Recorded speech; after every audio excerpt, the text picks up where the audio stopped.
Let's zoom in on a handful of Dana Evans reps with drives and just kind of look specifically at her assessing of help defense, the angles chosen, the change of pace as well as the change of direction, and just her general feel on display with these drives and how she's able to deliver catchable and scoreable passes from her drives, everything stemming from her aggression.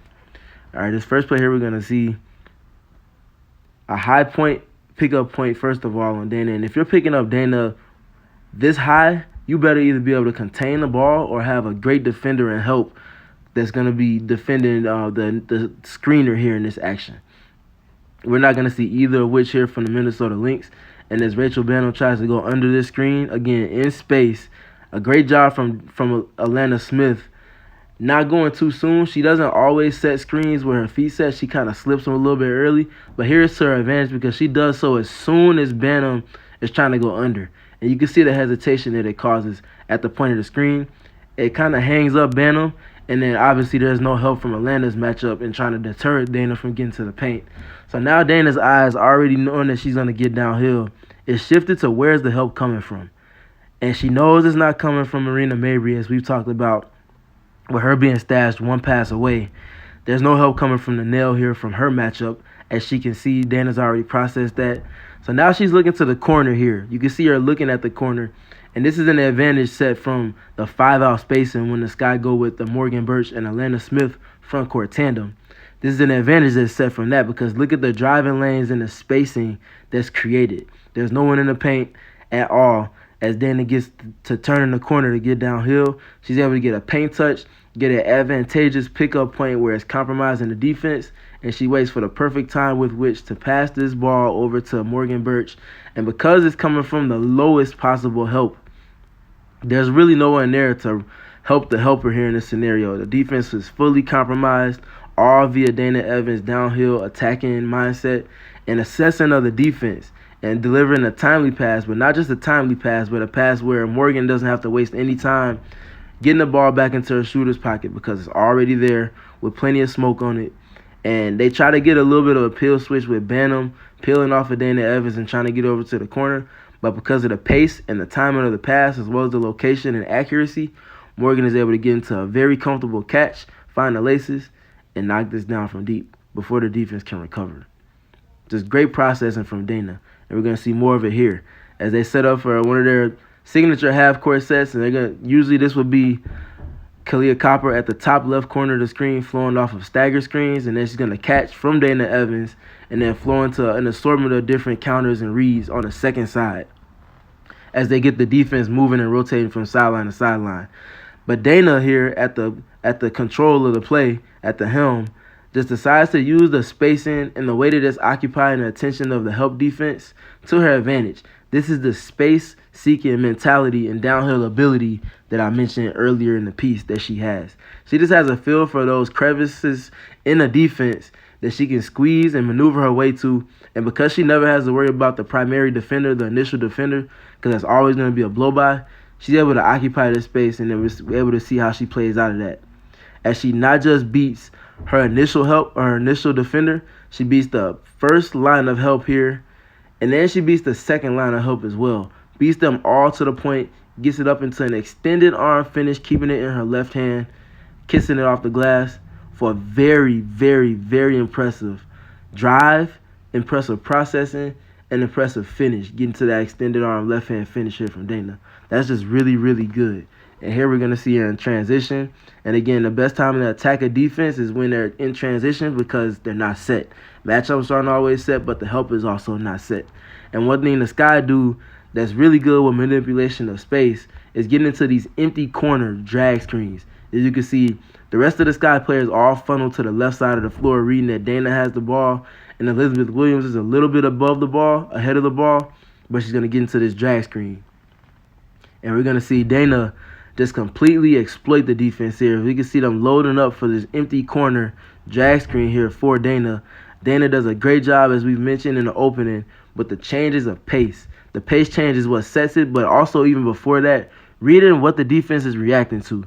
And we're going to look at how the defense is set initially. Dana's getting into a position to where she's getting ready to load up to come off the screen, but look at where the help defense is. We got Marina Mabry, opposite corner of Dana. That means her help is going to have to make a tough decision. If you leave, Dana's going to be able to hit the skip, and Marina's going to be wide open either for a 3 or for an advantage to play off of with the defensive dominoes falling. And if you're late, Dana's going to be able to get a paint touch. And we're going to see exactly what happens here. She rejects the drag screen in the empty corner, which is very intelligent and great with feel, because you can see the drop coverage defender loading up on the other side for Dana to come off of that and provide help. She's too high, and now she's compromised. Dana gets past that initial contact at the point of the screen, and now she's completely sucked in the low help. And you can see the low defender, Kayla McBride, stepping in and over. And Dana does a great job with her processing, because if she tries to throw this pass to Marina Mabry, Tiffany Mitchell does a good job with her timing and taking away that angle for the pass to the corner.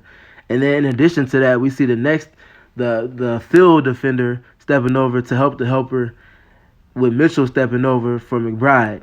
And then we see Dana just do a great job in addition to Robin Parks doing a good job relocating, understanding that the drive and the advantage is set to relocate back topside. Dana does a good job reading that help and kind of scanning 1, 2, 3. The skip is not there to the corner, neither is that diagonal, but the pass back topside is.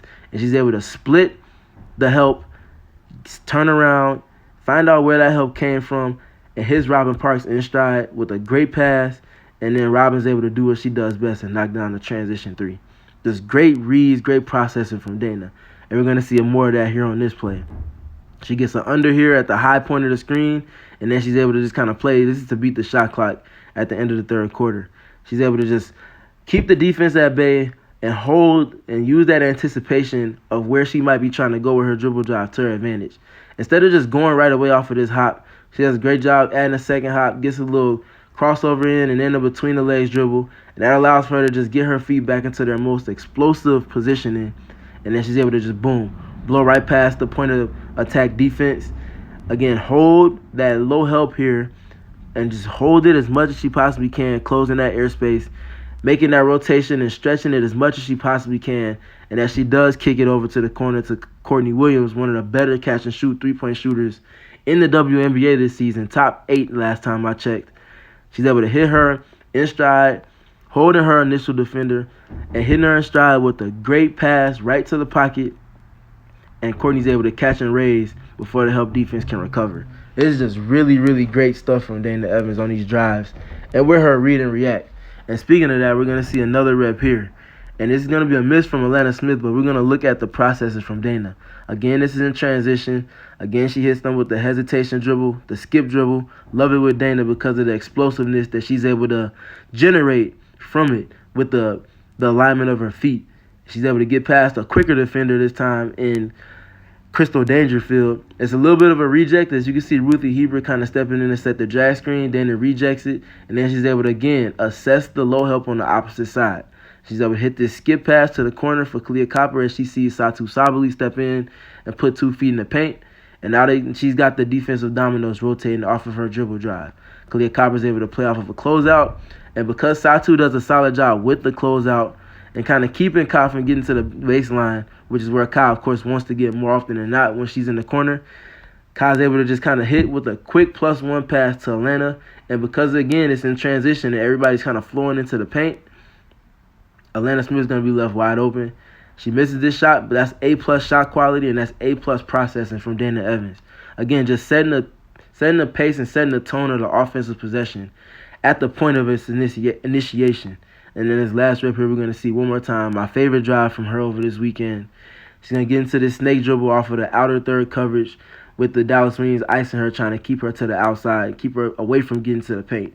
Does a great job with her processing and being patient, crosses over, comes over the screen, uses it from Elizabeth Williams, a great screen, and that's going to keep Veronica Burton on Dana's backside as she gets across the screen on the other side, and then snake dribbles tight to the screener. She's able to stretch the defense laterally now, and now she's got him at base. She throws in this hesitation dribble, and then she's able to get and turn into the corner, and then look at this pass. And we're going to zoom it back out real quick because we want to look at one more thing.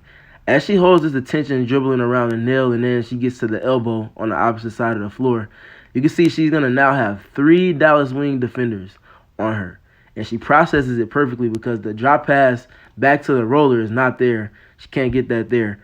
If she tries to go up for a shot, it's probably going to get blocked. Is that she's just at a advantageous situation here on the block. But what she does have is this pass out with Natasha Howard over helping here on this reach. And that's exactly what she gets to. Atlanta Smith is able to now attack a closeout based off of the help that Dana gets off of her drive. And she's able to beat the leverage and gets a left-hand finish up. Just this processing from Dana Evans on her drives and the ability to execute consistently in a sustained manner without turning the ball over is going to be extremely important for the Sky as they trek forward down this home stretch.